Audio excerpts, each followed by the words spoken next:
Natalie Davis here for Newstalk. We've got Dr. Timothy Shaffer. He's with Kansas State University, and he directs the K-State Institute for Civic Discourse and Democracy.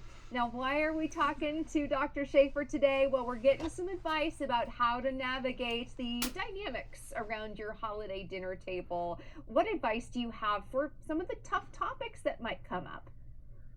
Well, in many ways, this might be the first time for a lot of people to show up together again. That's not on Zoom or something else, right? So this might feel a little bit different in some ways, but there are some basic practices that are really good for people to kind of step into those conversations, whether it's over dinner, with family and friends that are close, or those that we don't know as well. And so the first thing is to just listen to understand.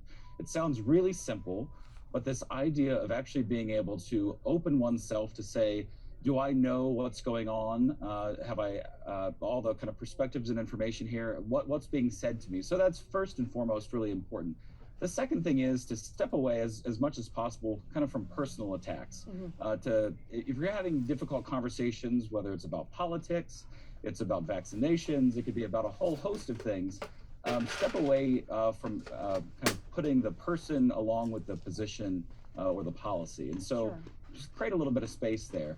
The third thing that's really related to this is also like have a little bit of humility.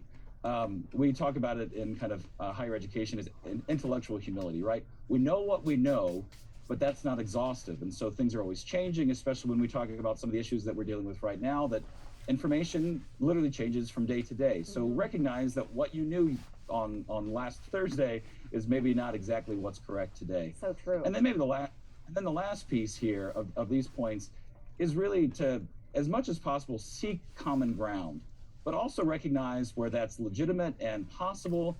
And also, I'll use a little bit of this image, when it's astroturf rather than real grass, right? And so if there's this kind of false sense of agreement that it's not really the real thing, recognize that for what it is and be able to step back a little bit if that's what's appropriate. There are certain moments that we need to kind of confront and challenge one another.